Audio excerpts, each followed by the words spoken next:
We know that based on the evidence that was extracted from the phone. The question is, was Maxwell Anderson still at the house, or did he go in and come along with that car? Her car left at 12:45 in the morning. We know it ended up driving all over the city. This is really the fundamental question in this whole case is, was Maxwell Anderson in that car as it was circling around the city and ultimately going to Warnemount Park and then up to the north side where the car was burned and left, it was burned intentionally, where more of her body parts were found just a couple of blocks away? Was he in that car? You can't see because the windows are fogged. You can't tell inside, but I'm going to walk you through something really quickly.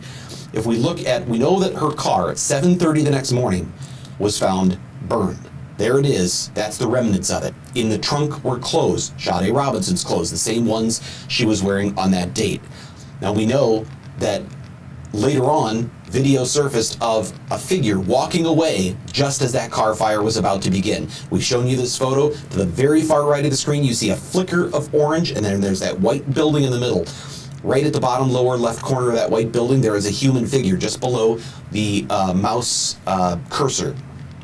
Now, we'll get a better look from the reverse side. This is an MCTS bus passing by taking these images, and it shows that same figure with a tan or camouflage backpack, dark colored clothing, and a man wearing or a person at least wearing a hoodie.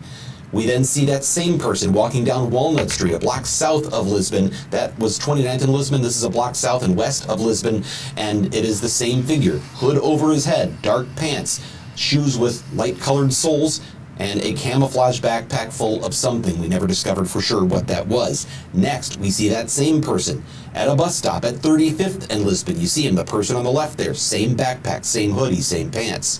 Shortly after that, we see that person boarding a bus, and that person is Maxwell Anderson, identifiable in close-up face right here, matching with his booking photo that we've seen many times. At least that's what prosecutors say, and the defense now doesn't seem to argue that. The defense admits he was there, but he was just, as they say, in the wrong place at the wrong time. I could talk about that in a minute. Next, we see him riding that bus, and this is something I hadn't noticed until the prosecution mentioned it in closing arguments, and that is, he rides that bus all the way from the north side of Milwaukee to his home on the south side of Milwaukee, and he never gets out his cell phone. Who sits on a bus these days and doesn't pull out their cell phone? A 34-year-old man who doesn't even bother to look at his phone. It turns out the phone was at home the whole time. It was off. The defense argued it's because he was sleeping, but this seems to indicate he wasn't sleeping at all.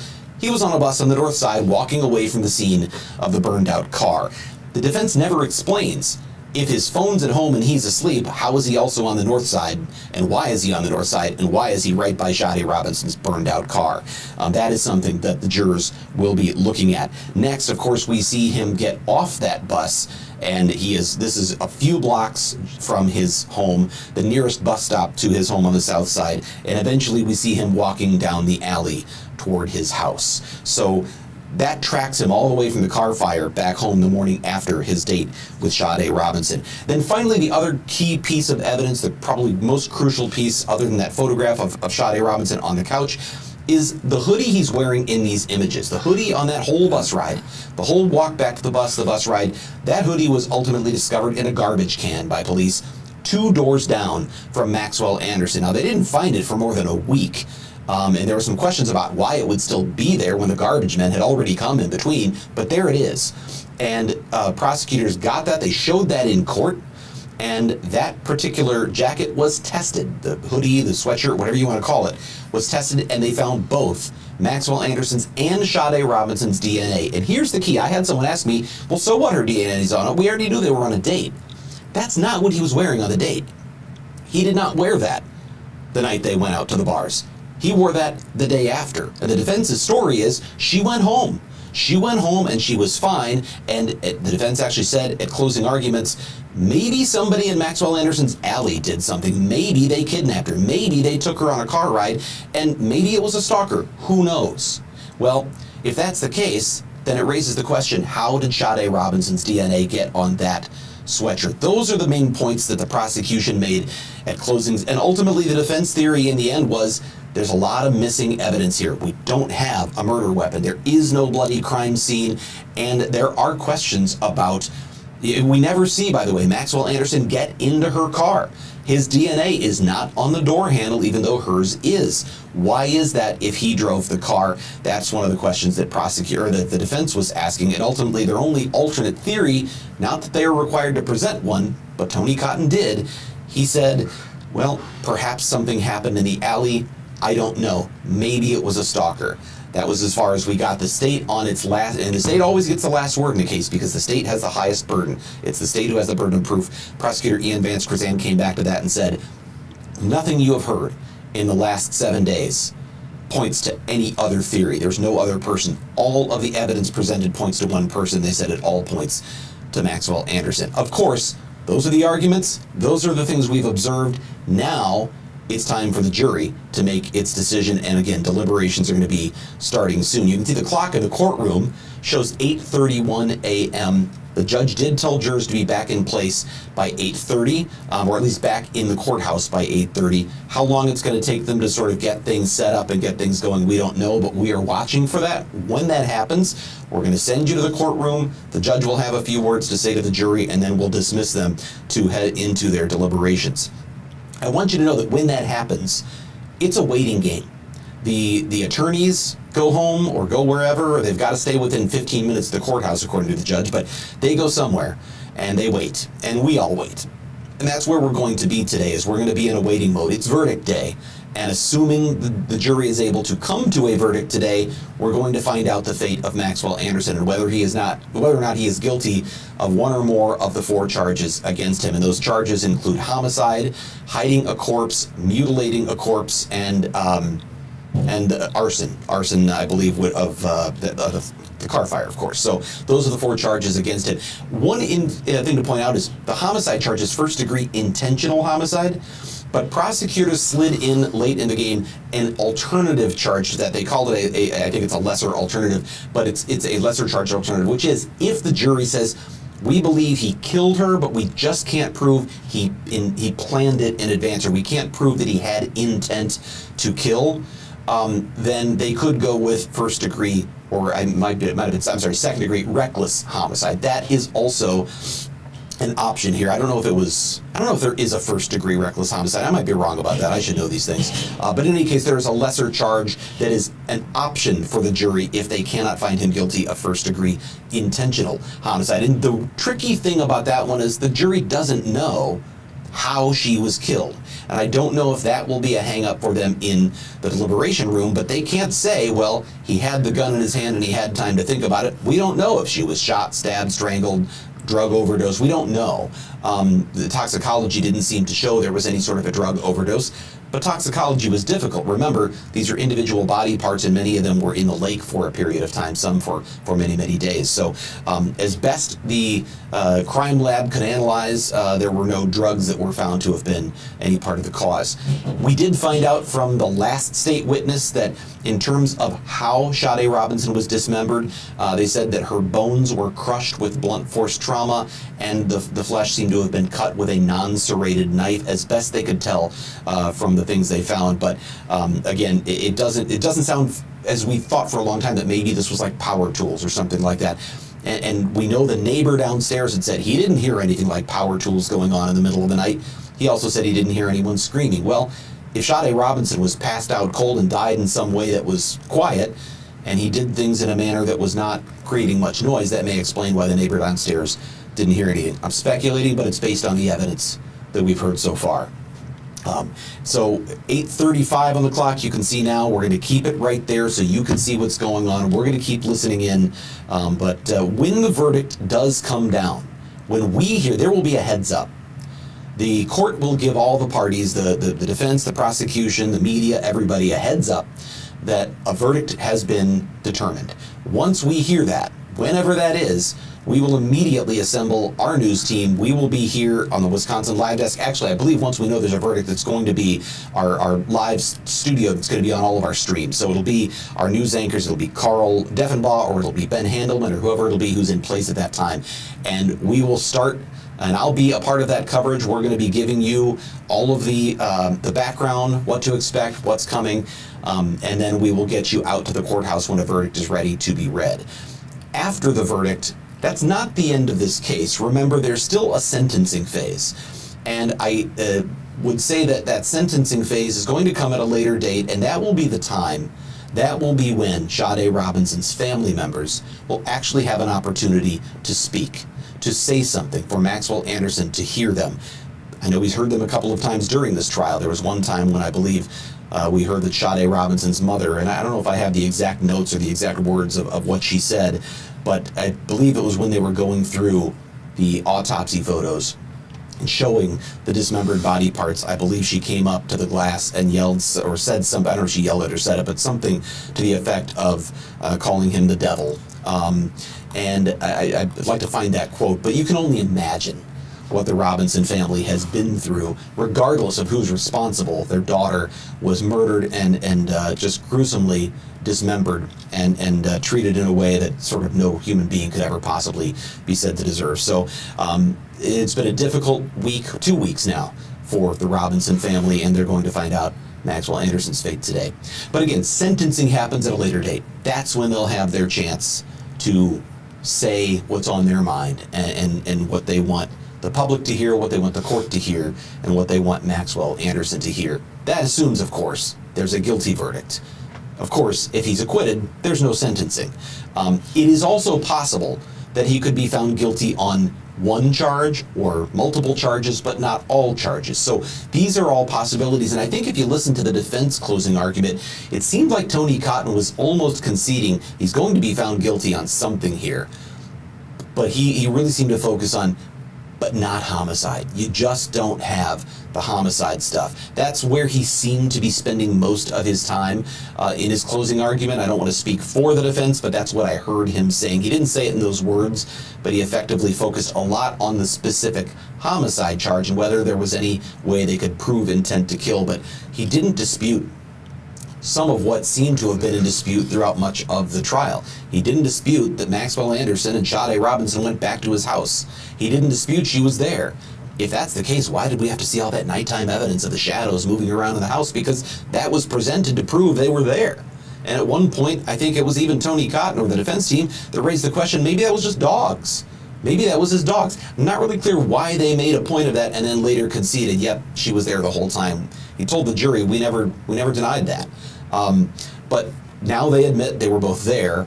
He also seems to acknowledge that that's him on the bus camera. That's him walking away from the fire scene. Tony Cotton's argument there is he was in the wrong place at the wrong time.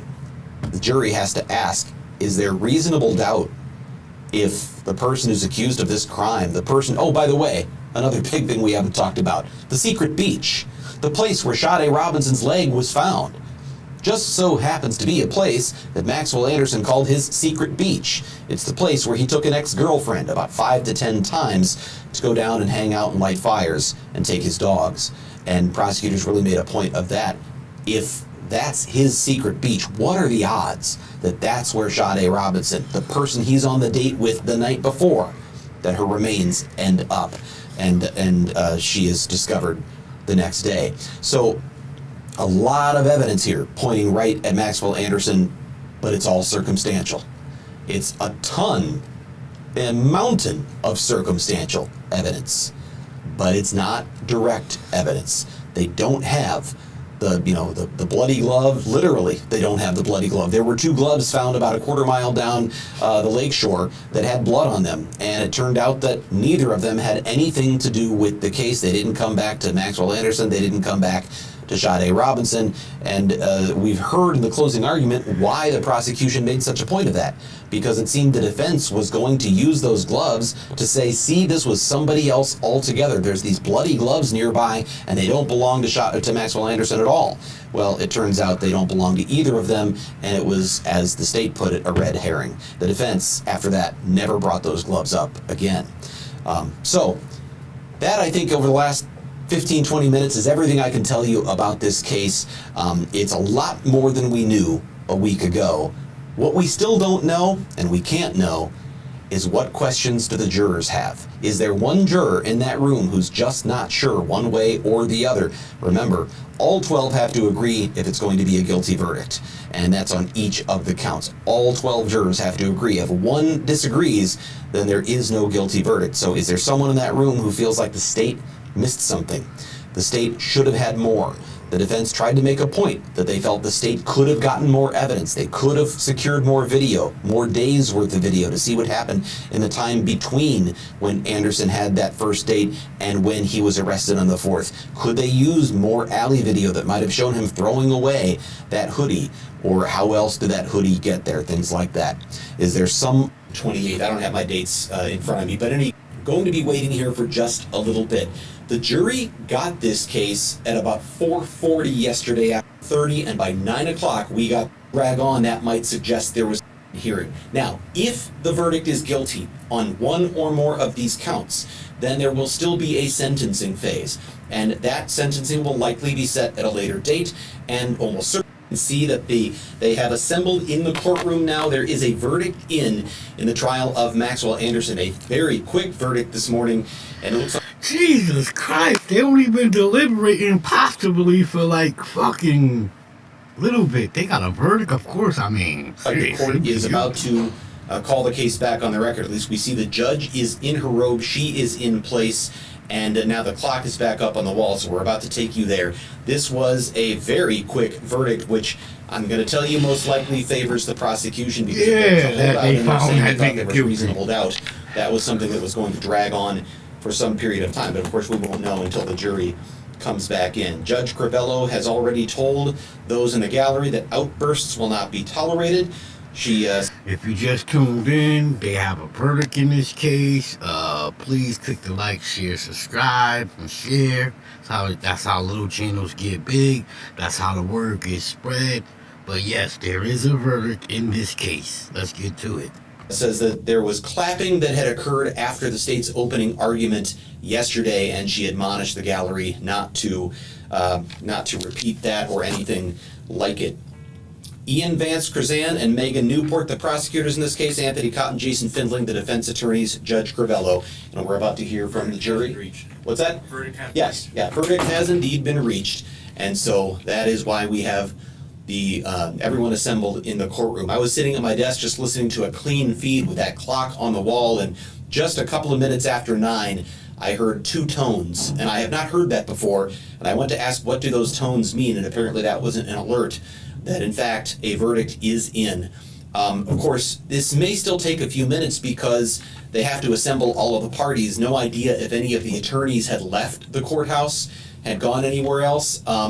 Likely because this happened so quickly they are still nearby, but it's not certain. The prosecutors work in the same building, the Milwaukee County Safety Building where this is happening. They're literally 2 floors down on the 4th floor of the Milwaukee County Courthouse. For Tony Cotton and Jason Findling, the question is, their law firm is out in Waukesha. Did they leave to go back to the firm? Were they somewhere else? We don't know. But we do hear that the gallery is now filling with more members of law enforcement, at least 2 other assistant district attorneys. Obviously, there is a lot of attention and people who want to be there to hear this verdict. This is a case that began on Tuesday, May 27th, the day after. Rest before we bring the jury in. No. Safe? Defense? No, Your Honor. Let's bring the jury in. Yes. Good, how are you? All right, so it'll take a moment for the jury to come in. You're going to see that clock shot because they want to be certain they don't accidentally get any shots of a juror walking in or out, and we're going to send you back over there to listen in for this verdict. No.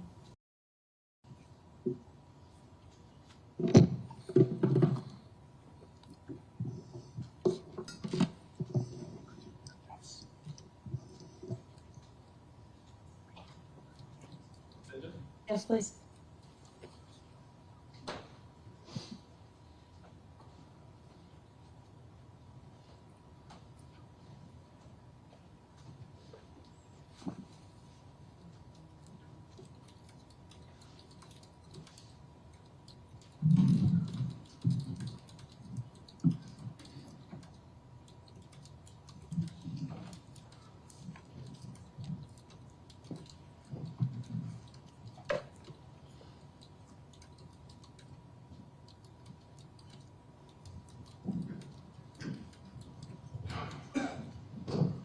Recall it. Calling State of Wisconsin versus Maxwell Anderson, case 24, CF1692, appearances. Ian Vance Curzan and Megan Newport appear for the state along with Detective Joanne Donner. Good morning, Anthony Cotton and Jason Finling with Max Anderson. Good morning again. And good morning to all of you. At this point, I have received verdicts. They are in a proper legal fashion. Who is my foreperson? May I have your name and number for the record? Juror number 1, Marilyn Wilson. And you did sign these 4 verdicts and date them today? I did. Thank you. I will now read them into the record. As to count 1, the verdict reads, we, the jury, find the defendant, Maxwell Anderson, guilty of first-degree intentional homicide as charged in count 1 of the information. As to count 2, we, the jury, find the defendant, Maxwell Anderson, guilty of mutilating a corpse as charged in count 2 of the information. As to count 3, we, the jury, find the defendant, Maxwell Anderson, guilty of arson of property other than a building as charged in count 3 of the information. As to count 4, we, the jury, find the defendant, Maxwell Anderson, guilty of hiding a corpse as charged in count 4 of the information. At this point, I will poll the jury. What that means is as follows. I'm going to have the first juror stand in the back row on the far right. I'm going to ask you your juror number, and I'm going to ask you, well, stand, and your juror number? 45. Juror 45, were these and are these your verdicts? Yes. Thank you. Next juror. Juror 23. Juror 23, were these and are these your verdicts? Thank you. Juror 29. Juror 29, were these and are these your verdicts? Hey man, I just got found guilty of murdering and cutting up a body, and my lawyer is looking at messages on his goddamn iPhone watch. That shit's crazy to me. Thank you. Juror 47, were these and are these your verdicts? Thank you. Juror 3, were these and are these your verdicts? Thank you. And I'm sorry, I kind of feel sorry for the dude. Yeah, once again, he killed somebody and chopped him up, allegedly. Well, jury found him guilty, but, like, I don't get people that put themselves in these situations where they're going to get taken away from the world for the rest of their life. I love living in the world. It's a beautiful place. Juror 42, were these and are these your verdicts? Thank you. Front row. Number 5. Juror 5, were these and are these your verdicts? Yes. Thank you. Number 1. Juror 1, were these and are these your verdicts? Thank you. Number 52. Juror 52, were these and are these your verdicts? Thank you. Juror 40. Juror 40, were these and are these your verdicts? Thank you. Juror number 21. Juror 21, were these and are these your verdicts? Thank you. Juror 36, were these and are these your verdicts? Thank you. State, are you satisfied with the polling? Yes. Defense, are you satisfied with the polling? Yes, Your Honor. Then at this point in time, your service is complete. You are done for 4 years. At this point, you are free to talk to anyone you choose or speak to no one. It is completely in your discretion at this point in time. I will come back to the jury room and speak with you in about 2 minutes, okay? Thank you for your time and attention, and I'll be right back. Thank you.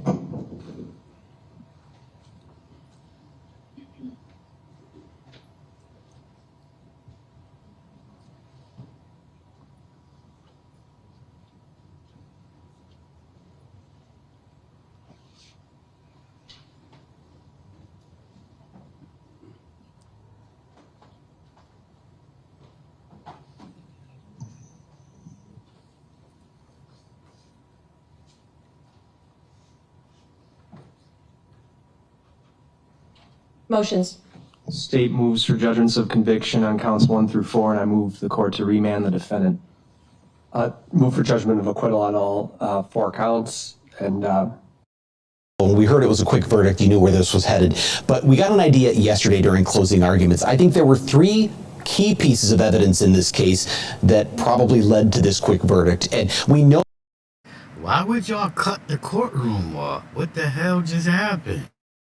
know that the defense had been raising throughout that there were holes in the case. We don't have Maxwell Anderson. You can't see him in the car. Right. You don't have his DNA on the door handle. There were questions about how can you prove it was him, but there were three pieces. One, I believe, was, and probably one of the most key pieces, was him walking away. The video from the MCTS bus of him walking away from the fire that was set to that car, intentionally set to Sade Robinson's car. What's he doing on the north side? How could he be in the wrong place at the wrong time the next morning? But this was really key. They followed him all the way to the MCTS bus, and he comes back home. And the prosecution pointed this out yesterday. I can't believe I hadn't noticed it until now.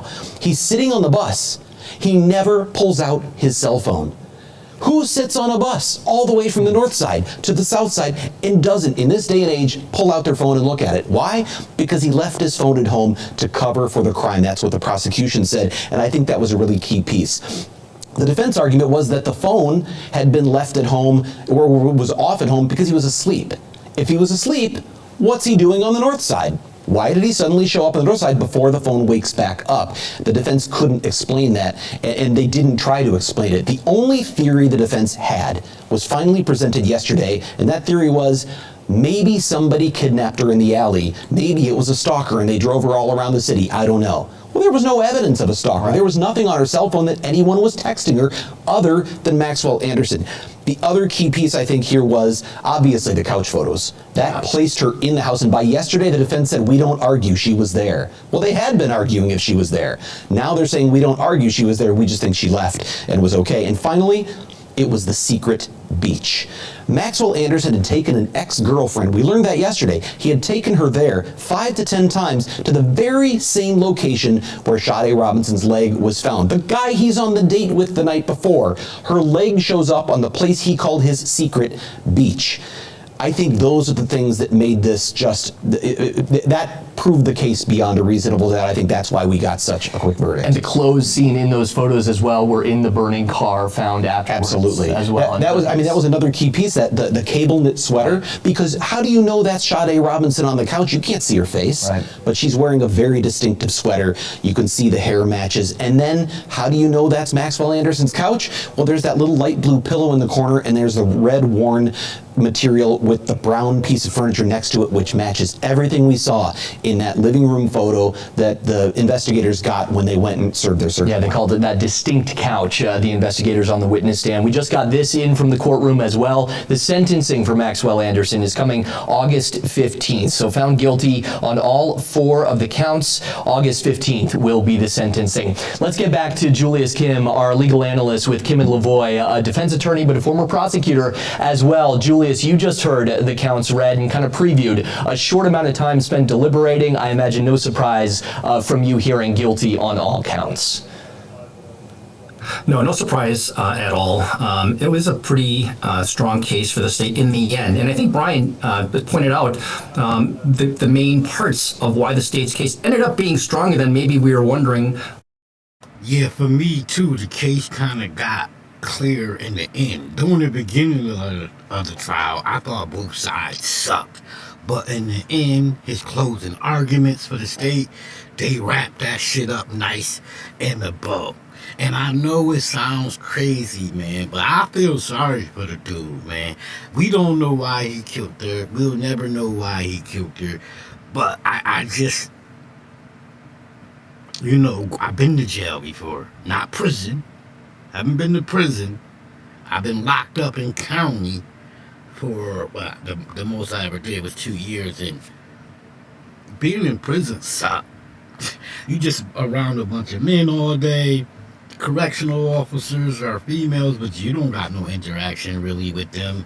You laugh and joke and you kick it, but he's going to jail for the rest of his life, and it's just a crazy situation. And my heart goes out to her family. Someone's daughter went out with a man and never came back, and now he's going to prison for it. Whether it was. And that was these 3 pillars. The picture of Maxwell Anderson walking away from Sade Robinson's burning car. There has to be some kind of explanation put forth for that. The picture of Sade Robinson inside Maxwell. But I'm gonna go ahead and end this. This case is over with. There's no sense of sitting here listening to these dudes. Like I always say, if you're a supporter of the channel, much love and respect goes out to you, and I salute. And if you one of these haters out here and you out here killing girls on your first date, cut the shit. That part.